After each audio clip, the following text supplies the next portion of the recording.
right, Aftershocks, Tremors, we are back with another discussion episode today, and we've got a great one today, folks. That all of you early thrash metal fans are going to definitely love this one. We're going to go behind the scenes and do some studio talk with one of the most iconic producers in metal history. He's, of course, most well known for being behind the glass for one of metal's all-time classic records, Megadeth's Peace Cells, but who's buying? We've got the legendary Randy Burns with us today. Randy, thank you so much for taking the time to come on and speak with us. How are you, man? I'm good. I'm good. Nice to be here. Yeah, great, man. Well, thanks. Well, yeah, it's quite the honor to get to chat with you. Just to give our listeners a brief overview of your career and what records and bands you've worked with. For ones that don't know or aren't familiar with your resume, obviously, Peace Cells was your obviously your crown achievement that really made you one of the most sold out go-to guys for many crossover thrash and death metal bands during the mid to late '80s. But you've also worked on numerous genre-defining records, from the debut self-titled, Suicidal Tendencies record to Death, Scream, Bloody Gore, Possessed Seven Churches, records from Dark Angel, Nuclear Soul, Crumbsuckers. I mean, it's just behemoth of a resume you got, man. And what's so unique about your career, Randy? As I was doing my due diligence here to prepare for this interview, is that as a studio guy, unlike most studio professionals who earn their chops in the studio at a gradual pace, that was something that you never had to experience. You were hitting home runs from day one. From the minute you dipped your toe into the music business waters, you were making these legendary records right out of the gate. So I guess my first question is, I mean, what was it when you were selecting these artists to work with? Because one of the things about you is you've got such a high percentage of classic records with all, with basically the amount of records you've produced.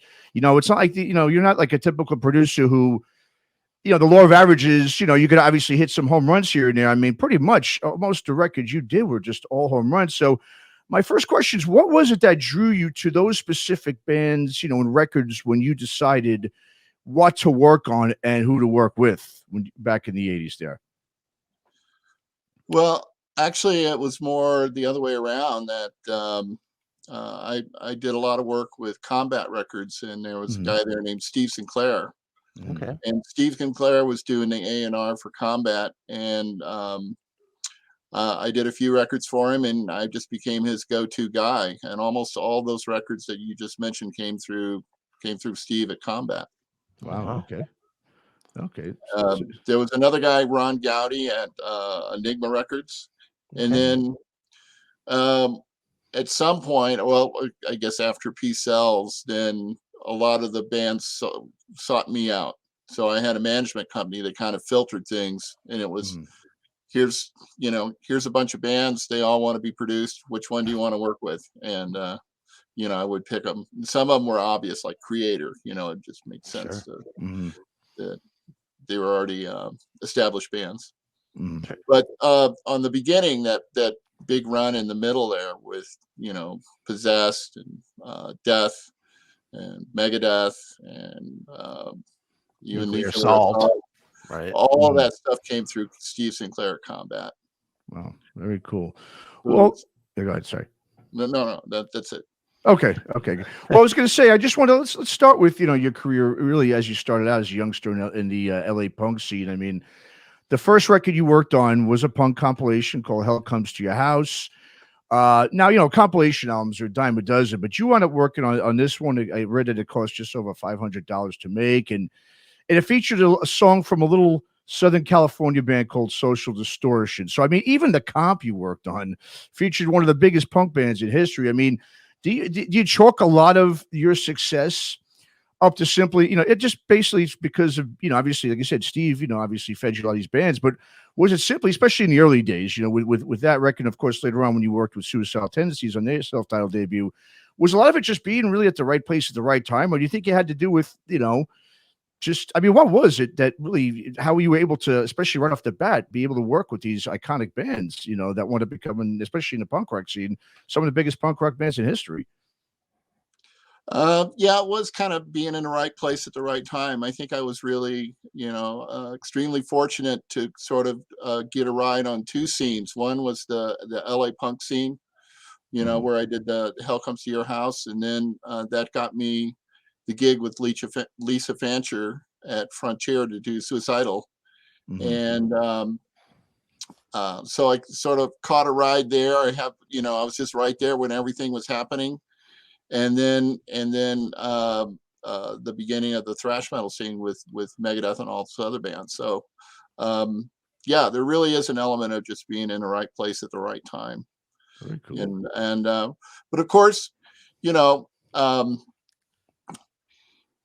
there was a guy I worked with a lot in Hollywood called the Drum Doctor. He was a drum tech who rented drums, and I used him a lot for my stuff. And he used to say that in Hollywood the same guys were showing up all the time to do the work. So I was there. I did a whole lot of bands that weren't hit records. Okay. And, those are the exception. So you have to be there and you have to be ready when the time comes. Sure, absolutely. Well, it seems like most of the iconic producers in the world of punk and metal really started exactly like you did. I mean, they had no real, from what I read, I remember it said that you really had no aspirations of really becoming a studio guy at the time. I mean, and like a lot of these other producers, they were basically musicians who simply, were recording their friends' bands in their basement or garage, just a good old DIY punk rock approach to recording.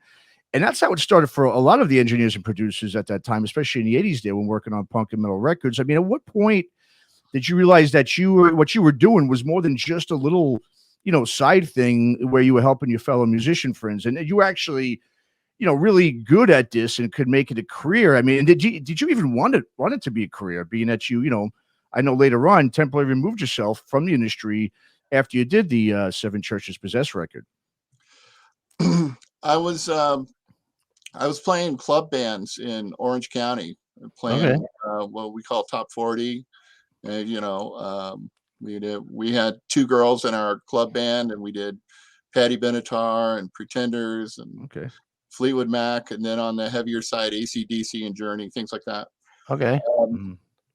And at the same time I was doing that, I put together an 8-track studio in my garage at my parents' place in Long Beach, and started recording. And then somebody heard about that, and a punk band came over, and I recorded a punk band there, and they told their friends, and that's really how I got started in the recording thing. But what got me into it seriously was just trying to get out of playing clubs for a living and to do the recording thing for a living. So my girlfriend and I and my partner, Linda Schultz, we opened up this little 8-track studio in La Brea in Orange County. Okay. And that's where I did Hell Comes to Your House. Oh. And while I was doing that, Linda and I had an original band. And again, sort of in that somewhere between Fleetwood Mac and Heart, kind of poppy rock stuff of the late 70s, early 80s variety. We got signed to a management deal, and basically they signed us to a record deal, and then they were trying to sell that record deal to a major label. And the thing went south. The drummer for the band was Mark Jubé, who quit our band and joined Survivor. Okay. And it became really messy. The management company wanted me to sue Mark for breach of contract. Oh, jeez. and I wouldn't do it. So they fired me as well. And I literally was in an office in Hollywood with this Hollywood entertainment lawyer and the management company, and telling me that I would never work in this town again, blah, blah, blah. So I was really, anyway, so it's kind of getting long-winded, but it was, I gave up on the record company artist thing at that point, decided to just move to Hollywood and work in the recording industry for a while. I just was burnt out on the whole trying to get a record company deal. Sure. Was that a difficult decision, Randy? Because I know you musicians, you get that bug, and you always sort of have that bug.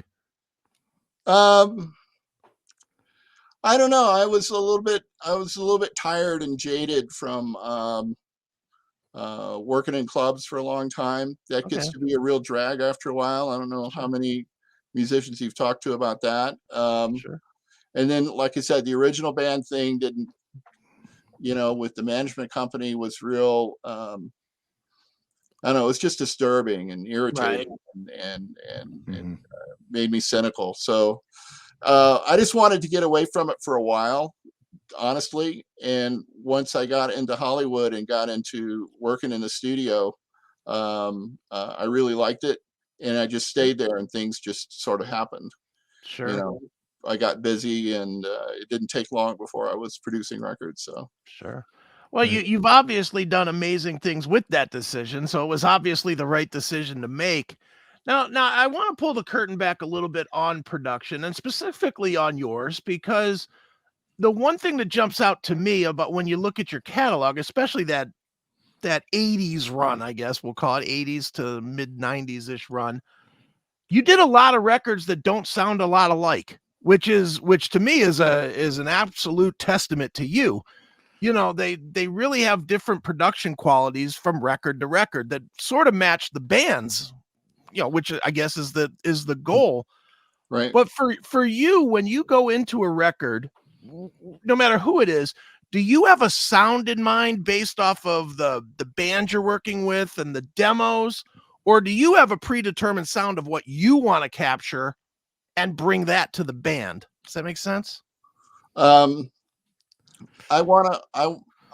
consider my style to be very documentary. Okay.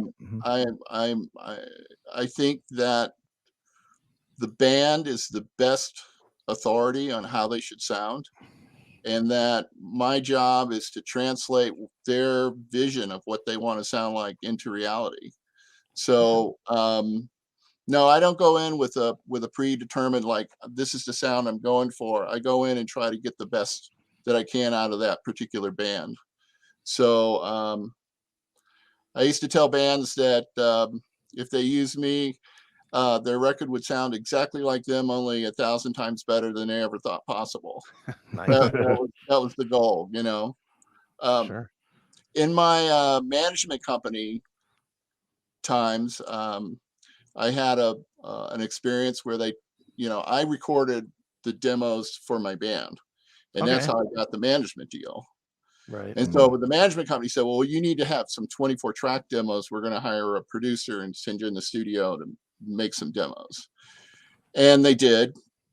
And I really, really hated them. I really didn't like them. They missed something. Right. They went in there, and I listen to it now and I see exactly what they were trying to do, and but it wasn't the sound of my band. It was a different sound.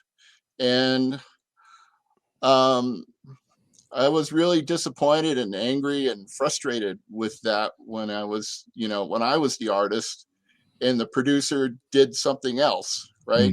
Right. They got the sound that they thought we needed to have and not the one that I wanted. So that really stuck with me. And so when I went into the studio with original bands, I was really, really focused on getting the sound that they wanted and trying to understand what that was and translate things the best I could. So. No doubt. Is it helpful or a hindrance as the producer to have the other band guys that are not working, that are, kind of on the couch in the studio? And what I mean specifically is, obviously you've worked with having the musicians with you, but sometimes, I've sat in with local bands mostly, so it's a different environment, obviously, but I've sat in and whoever's not working tends to be distracting, whether it's their horse playing around or they're doing whatever, or they're noodling around on their guitar while you're trying to do drum tracks or whatever. For you, did you keep everybody out, or were you happy to have them in there if they were paying attention, trying to give you some assistance with what they were trying to capture, or what? It just depends. I think vocals, as a producer, one of the important parts of your job is to decide when it's a take. Okay. So you're in there and you're recording and you're listening to them and they're performing. and you really have two jobs as a producer. One is to get the good performance, and then two is to know when that's it, that's the one, that's the take, stop now, and we're going to move on. So I think particularly with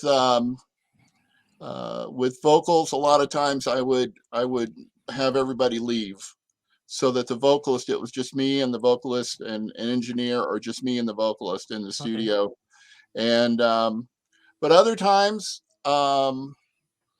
you know, the right atmosphere might be more of a party atmosphere, and I'd have, you know, the band in there drinking beer and cheering the guy on, right? Sure. You know, and have it, you know, get a lot of positive feedback from him, you know, when the guy did something good. So it just depends on the situation. Okay. But that is part of your job, is to control that. Sure. And the goal is to get the good performance. You know, how do you get the performer in the right space and the right frame of mind to give the best performance, and then knowing when you got it. Right.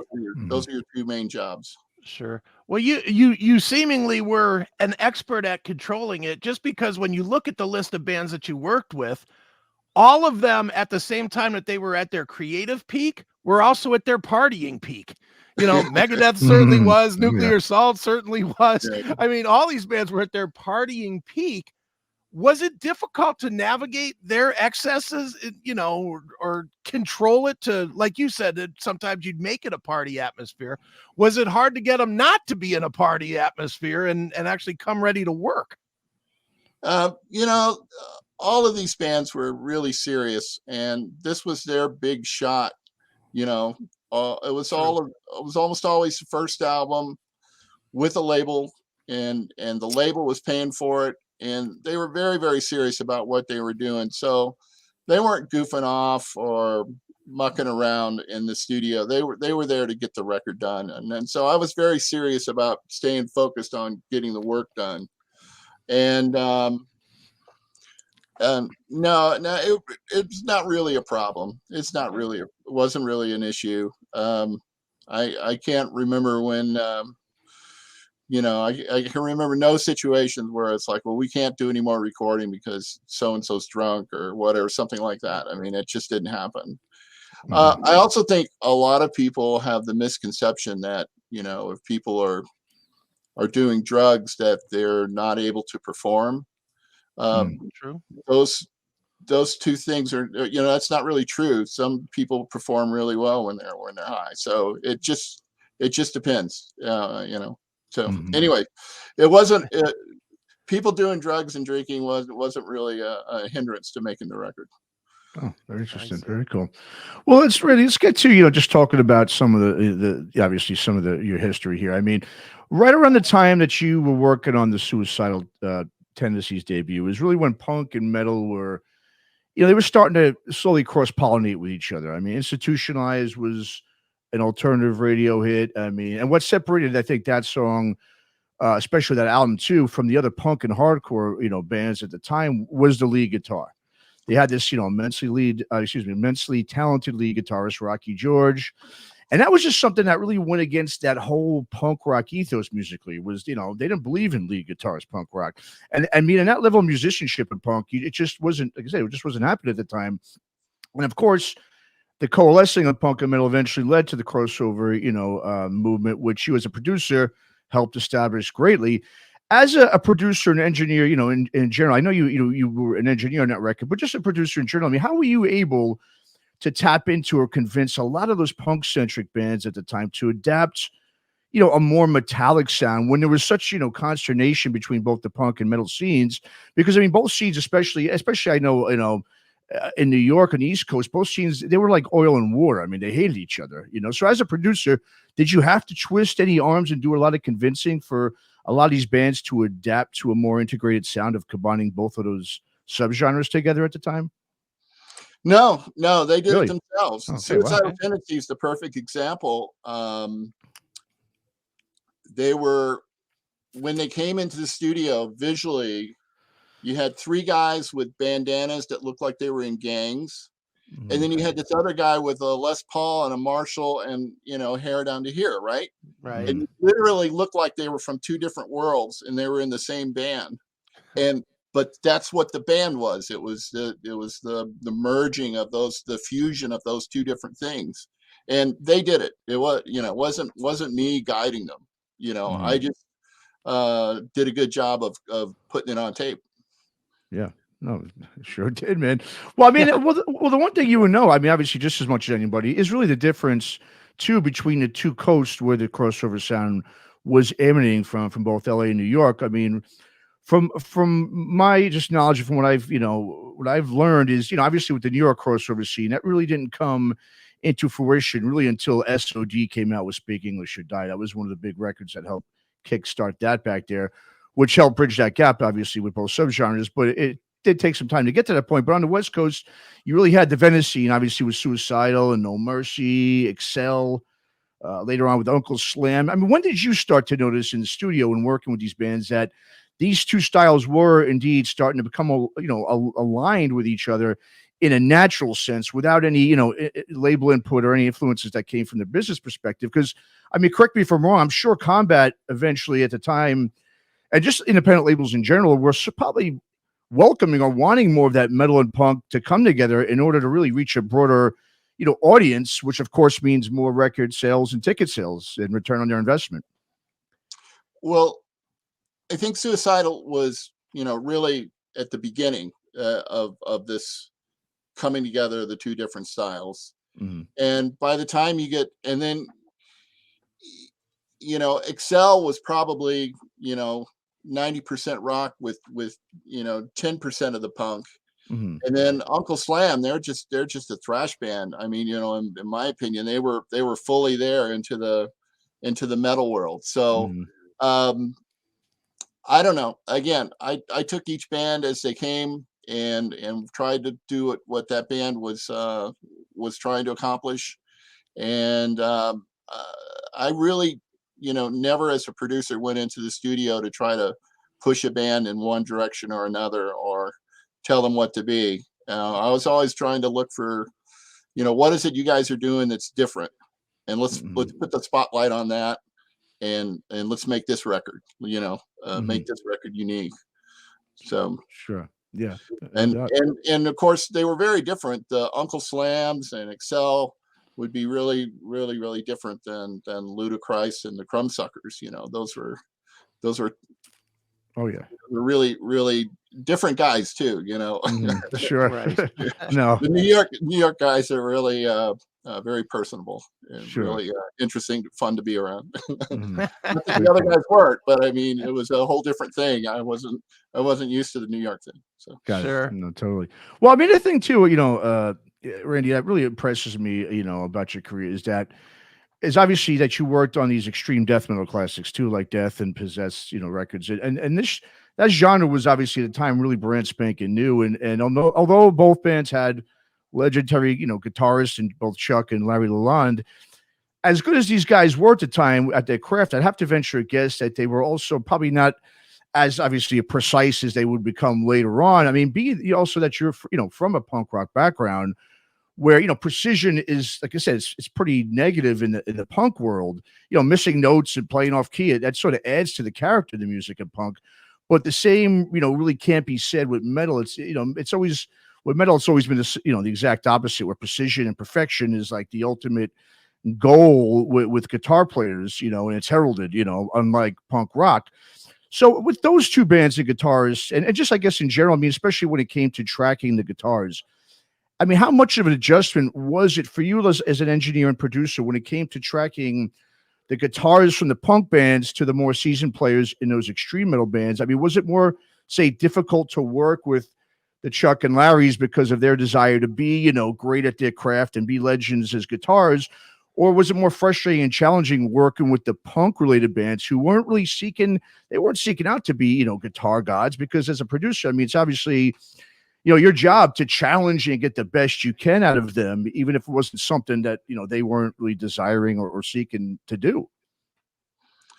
Well, I I recorded those bands differently, and the punk bands would pretty much record live, and then maybe we would overdub the vocals. Okay. But we would do everything else live, you know, guitar, bass, and drums would all be live with the vocals singing with them until we got a good take where we had everybody. And there was no double tracking guitar parts on the punk stuff. So we were just looking for a good take and a good performance and trying to get a good sound. I tried to record the punk guys just like I would the metal guys. I mean, it didn't make any difference to me. You know, I was trying to get a high fidelity sound out of both of them, you know. But in terms of exactly how you recorded them, the you know, Death and Possessed, we would assemble things a little differently. We would go in and have everybody play, and we were only looking to really keep the drums, or maybe the drums and some of the bass, maybe go fix the bass. But the bass and the guitars, we would overdub in the control room, playing to the good drum performance. And it was building the tracks up with a lot more overdubs and really working really hard to get the double track guitar tight. That's a big part of it. Of getting a good sound is to have those guitar performances be really tight. So that would be the difference, you know. Okay. No double tracking on the punk stuff. You do it all live. The faster metal stuff, you know, you have to go in and overdub the guitars and work through it a section at a time to get the really tight double track. First, you get the first track really tight with the drums, and then the second track you get really tight with the first one, and that gives you that that metal sound that makes sense. Sure. I just to be clear on what you're saying there about the punk bands, when you say that you had them record live to get a take, do you mean that you had them keep playing it until you got one take with all of them at the same time, or did you split the tracks and then piece together each until they all fit? No, we wanted to get the whole thing, except maybe for the vocal. We could go back and redo the vocals. We go back and work through and overdub the vocals, but nothing else usually. Maybe overdub a guitar or something like that, some of the stuff, but most of the stuff was really not very produced. But the guitar, bass, drums, we get all that live. We get the basic track live. And I didn't double track. I didn't double track the guitars. Those guys were not into that. They didn't want it, right? They're not going to do that, you know. Right. Capture the performance and we're good, you know. No question. Well, Randy, I got to tell you up front, I'm a failed drummer, so I'm asking this question as an absolute failure of a drummer. So, but you know, I always think as somebody that's, you know, been watching music and wishing I could do it for 40 years or whatever, I always think that recording wise, the most important player is the drummer, because he keeps everything kind of in time, moving forward at the direction you want it to be. Is that the truth for you when you bring a band in, that the better the drummer is, the better the session will be, because the drummer keeps everything paced correctly? To a great extent, yes. And when I did the thrash metal bands, I would always do it the same way. I would set up all of the bands, but we would focus on the drums. To do the drum tracks, I would go into the big studio, Music Grinder, the expensive studio, right, and rent drums. I used to rent drums from a guy named the Drum Doctor I mentioned before. Right. And what he would do is he would bring in a kit that matched the kit of the drummer in the band. So if he had 2 toms and 2 floor toms and then 2 crashes here and a hat, he would bring in exactly the same number of drums and put them in exactly the same place and set them up. So when the drummer sat down, we'd use the drummer's pedals, and it would be exactly like the drummer's kit, except all the drums would be different. Oh, wow. All the drums would be these really specialized hand beaded heads, you know, really beautiful drums that just sounded fantastic. So we would set up all the band. We'd have the bass and the guitars and everybody going, and a singer Sometimes with the thrash metal guys, they don't need to sing. They just play it. They just play it. They don't need the vocals there. But when you had sometimes they did. Anyway, we would set up and play through the songs, and the performance I was looking for was just the drums. So when we got a great drum performance, then that would be the take on that, and we'd move on to the next song to get the next drum performance. And we'd stay in the big studio for maybe 2 days, maybe 3 days doing that, and then go into a small studio that was much cheaper. Sure. To record guitars and vocals, because you can record guitars and vocals anywhere, and they're going to sound the same.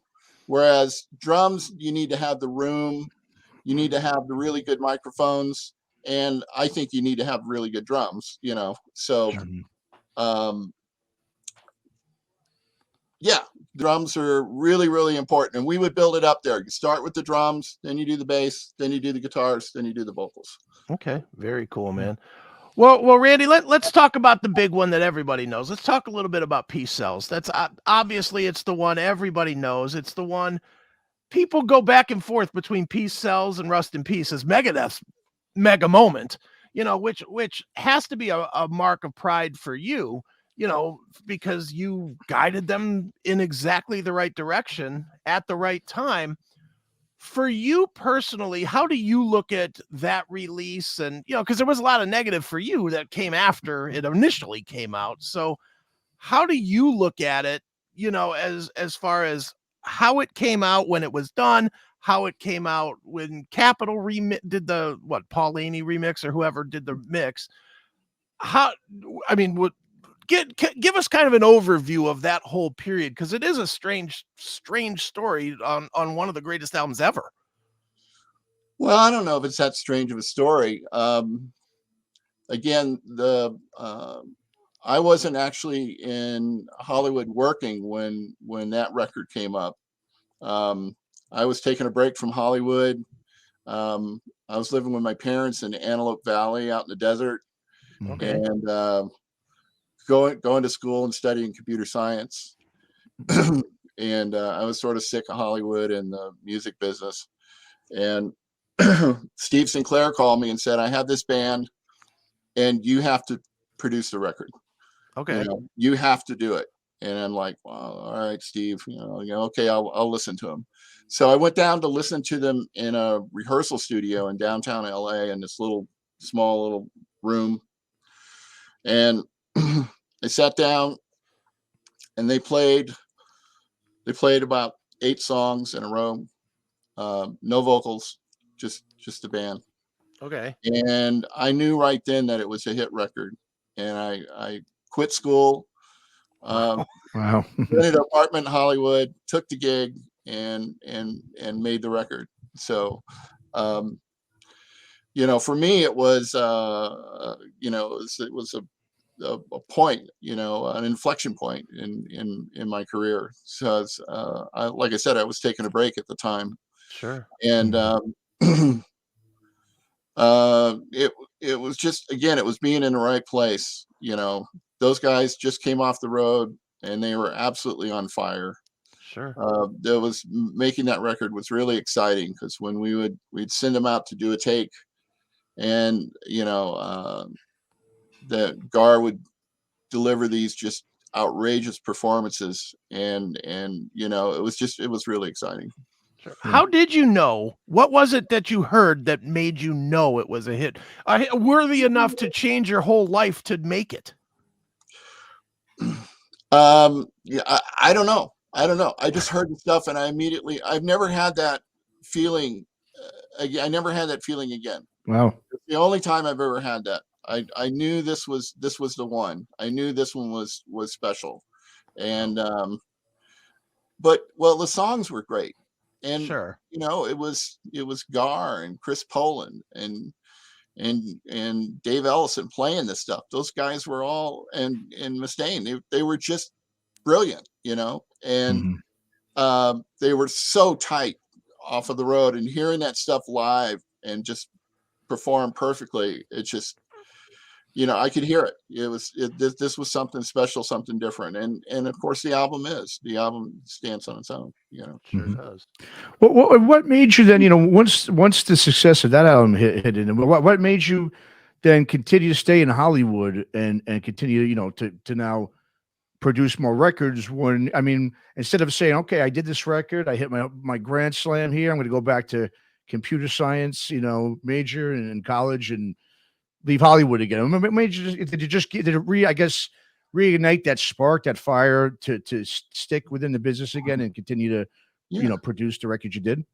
Well, it's just, I had some success, it was a big deal. And, I had a lot of offers to make records. And so I just started working. The work just came and I just, went from record to record then. Before that, I didn't necessarily, I wasn't working as steady as that. Okay. And there would be times where I'd go a month without doing a record or more than a month without doing a record. And so, no, I think it was just a success of it. It's super satisfying and exciting and rewarding to be a part of something like that. Sure. I mean, it was really an amazing experience to be in the studio with those guys. So, it brought the magic back. I mean, it was amazing. Yeah, no, absolutely, no doubt. Well, I mean, we could talk about that record all day long, but there's so much stuff you do. I want to get to a couple other bands you worked with that really, and these are bands we've kind of mentioned already. The first being Crumbsuckers. Let's start with them, who, in my opinion, I think may have been the most skilled musicians within that crossover scene. I mean, and then to me, of course, they're the band that really made the absolute complete hard turn in their sound. No one did that in that crossover, scene, I think, than the Crumbsuckers did with Beast on My Back right after Life of Dreams. Those records are so different. If it wasn't for Chris Notaro's, unique voice and vocal style, I don't think there's any way that people would know it's the same band. I mean, they went from this unique, classic sort of hardcore sound to now a progressive crossover, one. I mean, which made obviously many hardcore purists among the band's earlier fan base were not very happy with the change in direction on that record, especially once they heard the intro to Breakout with that piano piece. I mean, correct me if I'm wrong. I'm going to guess that part might have been placed in there purposely to sort of let the fans know, hey, get ready for something completely something entirely different. Because it sounds nothing like Life of Dreams. But I'm also one of the very few who actually thinks that record, Beast on My Back, is better than Life of Dreams. I think that record's phenomenal. But to a lot of the purist hardcore fans and crossover fans, there was a lot of pushback and they didn't like it. So take us back to the studio during the recording process of that record, of Beast on My Back. I mean, what the band's mindset at the time, what was it? I mean, did you and the band foresee and expect, that reaction from, their fan base? I mean, did you have any part, for instance, in pushing them, I should say, in that direction, or was that entirely on them and their decision to do so? It was entirely them. They came to the studio with an idea what they wanted to do and where they want to go.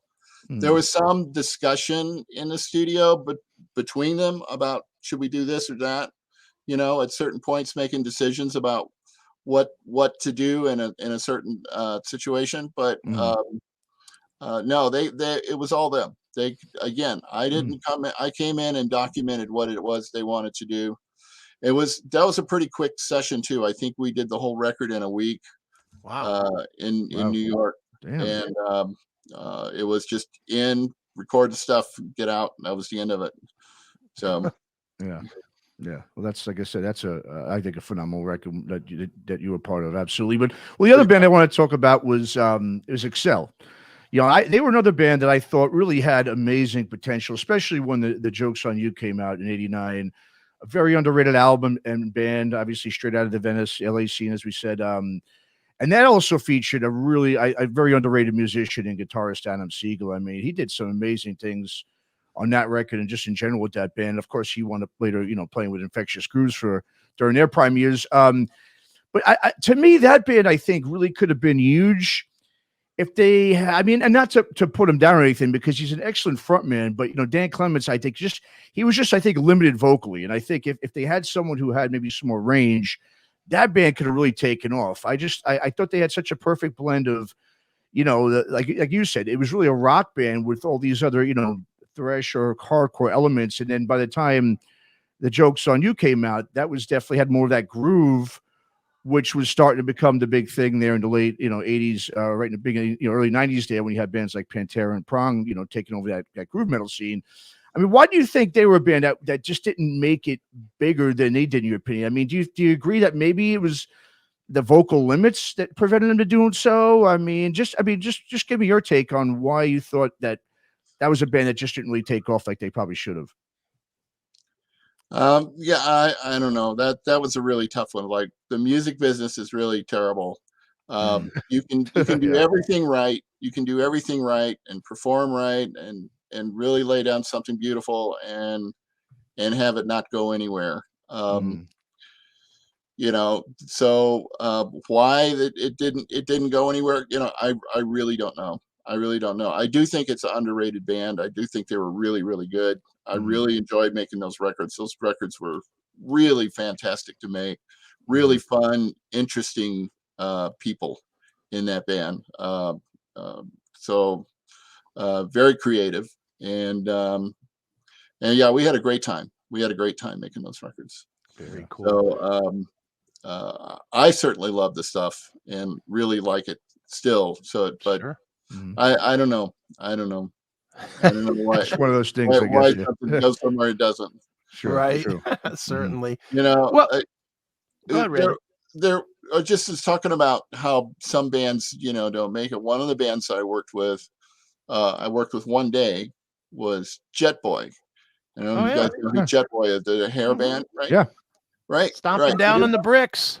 Yeah. I did their the demos, and we did 12 songs, recorded 12 songs with the vocals and the guitar overdubs, and mixed them in one night. We started around noon one day and finished around 8 or 9 in the morning the next day. So I don't know, what are the 18 hours anyway. Right. Those guys, their career got messed up because their A&R guy was sleeping with the lead singer in the Pandoras.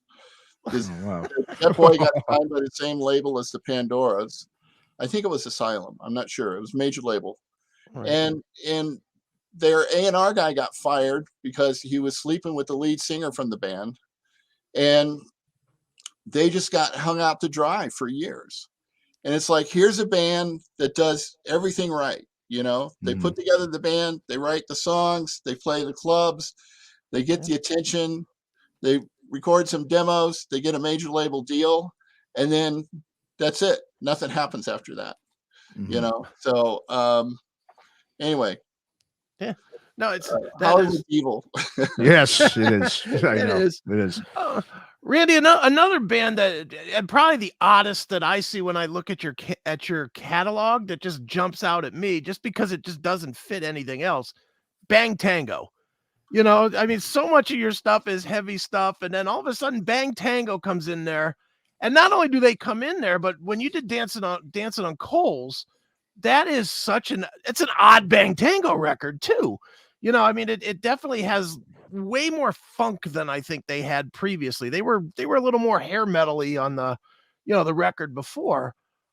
Just seems like it was a leap away from all of your previous work. So what was the attraction to working with them? Well, like the Jet Boy, one of the things at some point I was getting a little bit burnt out only doing extreme metal. Sure. All the bands were starting to, the stuff that they were saying, here's the bands that you can produce. The management company would come to me with demos, right? And say, pick one of these and produce them, So I was looking to do stuff that was more like, Guns N' Roses or Jet Boy or Bang Tango. So sure. The management company came up and said, hey, you want to do this? Here's one you could do. And that was a very strange record, though. The way we went about that. So it was a live in the studio kind of thing. Okay. And But no, I was just looking to do other stuff, and I was not successful at getting other gigs outside of extreme metal. I had a jacket for doing, I was the Megadeth guy, and anybody that wasn't Megadeth didn't really want me to do them. So, right. Was that disappointing to you? Was that disappointing to you that you? I mean, yeah, it was. it's weird to have something as successful as that also be a hindrance to your career, I guess. Well, yeah, but you gotta remember that most extreme metal bands aren't Megadeth. Yeah, True. it's true. Good point. Yeah. Megadeth was phenomenal, and most of the stuff they were bringing me was mediocre. A lot of the stuff was fairly mediocre. There were exceptions, like Creator, Sure. that were really fantastic bands, but a lot of the stuff in the late 80s was starting to sound the same. It was like anyway, Makes sense. Yeah. you listen to 10 demos and you might get 10 bad ones, Right. you might Sure. get your hand in the bunch. So Right, definitely.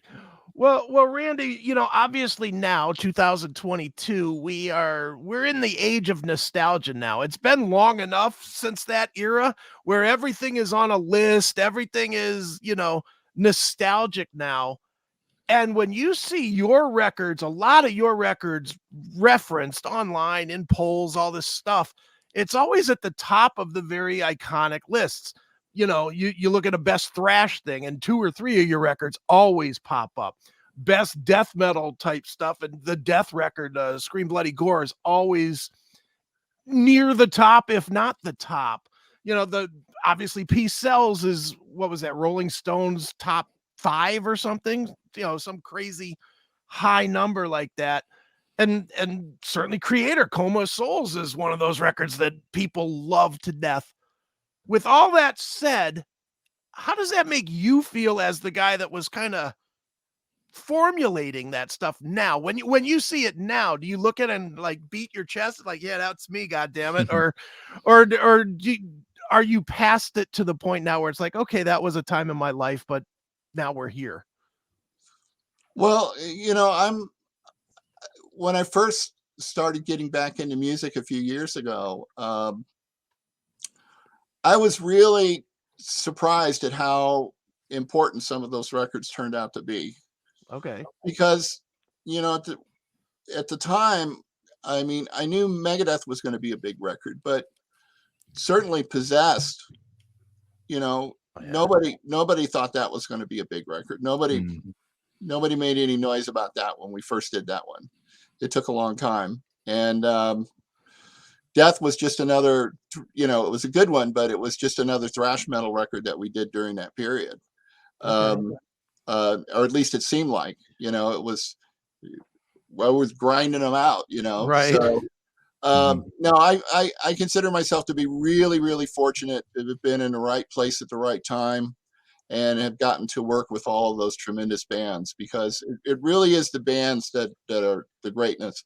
Without the band, I mean, producers are nothing. We just make it. We just capture it.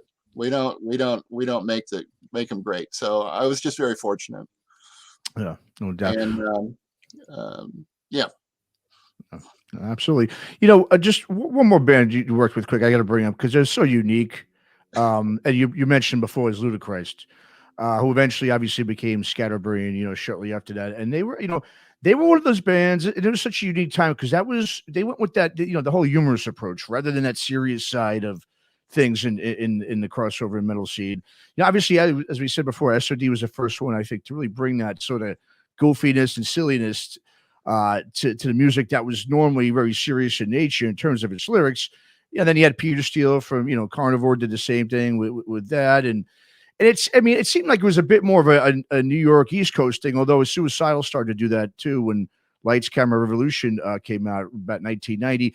I mean, how much did that, I guess, that album, the SOD album, change sort of the landscape for that crossover sound and movement, and influence other bands to maybe adapt more of a fun and silly approach rather than a more pissed off and cynical approach? I mean, did labels and studio folks, like yourself, ever try to, I mean, I know you said you're more, you document bands. You really didn't, encourage them a lot what to do, but were they sort of, encouraged maybe by the labels and so forth, since that, that sound of, I should say that those lyrics and that approach definitely had more of a mainstream appeal. It would be easier to sort of get on an MTV and a radio because it wasn't angry and hostile and, was more listener friendly. I mean, in fact, Scatterbrain, in fact, that's what happened to them. They were all over MTV and a lot of those video music channels for a while. I think it was because they adapted more of that fun style. Talk a little bit about that point in time when those bands were starting to get a little goofy and silly with their lyrics. Well, let me just say first that Ludacris is one of the favorite records that I ever made. I love that record. When I tell people who don't know anything about metal or anything about punk, who don't know anything about that era, and I want to play them something that I recorded, I'll throw on Most People Are Dicks and say, here's something I did. Yeah. Great. This is really good, and it still is. The album was brilliant. Those guys were also the most fun in the studio, I think, of any band that I ever recorded. Wow. We had the best time, and that was one of the best experiences I ever had. So, personally, I have no idea why they went with the humor thing. I'm glad they did. I thought it was great, and really they were musically, it was pretty. There was a lot of metal in there. It was pretty hard, but from a personality point of view, it was really punk. That's the way I saw it. It's like these guys were, fuck you, we're not, fuck the rules, we're going to do whatever the fuck we want, and we don't give a shit what you think, Right. And that's the sort of essence of punk rock is fuck you, we don't care what you think, this is what we're going to do. And they did it better than anybody, and so there's an album that I think it was really, really underrated and should have been huge and wasn't. I don't understand why that record wasn't bigger than it was. I agree. Right on. Yeah, it's a great record. I totally agree. Yeah. Well, one of the really more interesting things in your career is that, this is that you've worked now on the two songs that over the years were the only songs I could think of where Metallica was ever accused of ripping off. The first, of course, being Dark Angels, Darkness Descends with Lars Ulrichs. He's been accused, obviously, of ripping off Gene Hoglan's part in that song for the Metallica song One. And then Kirk Hammett was sort of accused of ripping off the intro riff to Excel's, tapping into the emotional void for that main riff and intro to Enter Sandman. Now, in my opinion, the Dark Angel drum piece, I'm just going to leave it as I think it's pretty obvious. I do think that's a bit of a steal, if you want to say that. Now, as the Enter Sandman riff, there's some similarities to that, but overall, I think it's just one of those deals where, there's just going to be riffs and parts of songs that are always going to sound like something else. And I think it's just a coincidence on that one. And we even talked to Greg Sines about that last year. And he said that whole controversy with that song was created pretty much by the former management. They just tried to cash in a little bit on the success of Enter Sandman at the time. But as a guy who is responsible for tracking both of those songs, what's your take on both of those? I mean, because if anyone could spot the similarities and differences, I would have to assume you'd be the guy to let us know in on that. Well, I think I would come into the camp of that. Some things are just going to sound like other things. I can't imagine Metallica going, hey, here's a great riff. Let's write a song with this riff. These guys have so much creativity. Why would they? It just doesn't make any sense for me to go there. And it's quite possible, though, they could have heard it and then 6 months later played something and not remembered that it sounded like something already. I heard an interview a few months ago with Jacob Dylan, Bob Dylan's son. And Wallflowers. Wallflowers, yeah. And they asked him about songwriting, and he said, and they asked him about a particular song. There was some song that he had written that sounded like something else. And he said, I write a song that somebody else wrote probably every day, and it goes, but I usually know it. And like, oh, wait a minute, somebody already did that one. I can't use that one.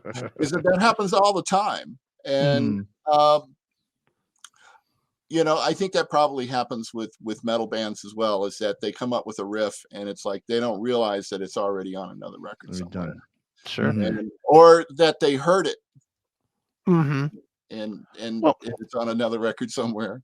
So I don't think there was any malice or evil or misrepresentation in that. I think it was probably just an accident. Sure. I have to imagine for you as a producer, you probably hear things that sound something like something else that you worked on all the time, no? Well, yeah, at the time, a lot of the stuff did sound there were a lot of things that sound really similar. That's true. In those records. So I think it would be very easy for a band to accidentally do something that sounds a lot like another band. Certainly, man. Well, Randy, I would be remiss to let you go without asking you about this one last record, that of course being the Grandpa Death Experience. What can you tell me about this? What can you tell me about this record? Well, it was Ron Gowdy, who unfortunately the late Ron Gowdy, he passed away in 2020. Ron was the guy who came to me and said, how much to do this punk record? And I said, I need $500 this week in order to keep the studio open. Otherwise, I'm closing it down and we're moving out. Right. He said, okay, I'll give you $500 and you do my punk record. I said, fine. So that's where I started with Ron Gowdy was Hell Comes to Your House. And we were friends for, forever. Sure. We were still friends until the very end. And he was in Amsterdam. He did the record. It's him and some friends in Amsterdam. And he asked me to mix one song. I mixed one of the songs. There are a bunch of other pretty famous guys that mixed the other songs too. Sure. He did a lot of records. He knew a lot of people in the music business. So it's just something I did for my friend Ron. Very cool. And I miss him a lot. I gotta tell you. I'll bet. Yeah. Yeah, no question, man. Well, Randy, your career is legendary, and I know you know that, but we'll say it anyway. Your career is absolutely legendary. I think just between me and Matt alone, we've probably built you at least a garage on your house just in stuff that we've bought that your name is on, man. But dude, this has really been fun chatting with you and learning so much about these records, man. It's really good. Yeah. Okay, well, let me just put a plug in there. Sure. I'm back in the music business. I'm doing great.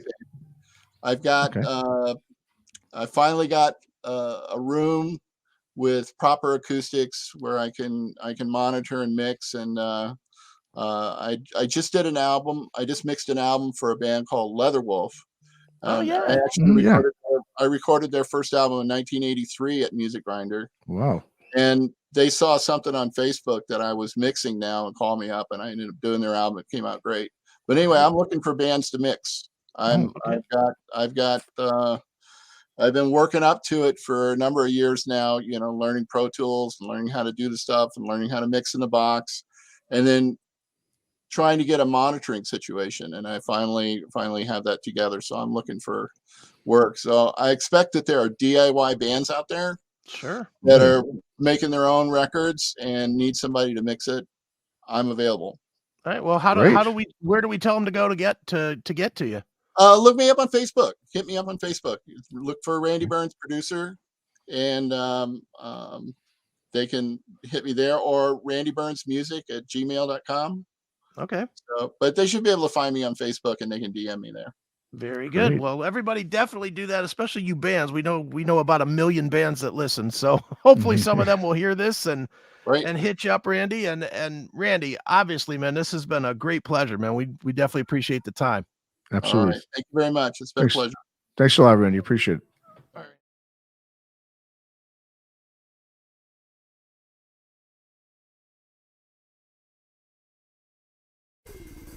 When it's time to rock, it's time to tune in to Crash Course Radio.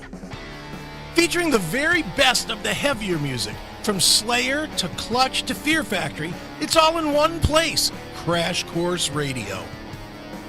To tune in to Crash Course Radio, simply visit www.cmsradio.net.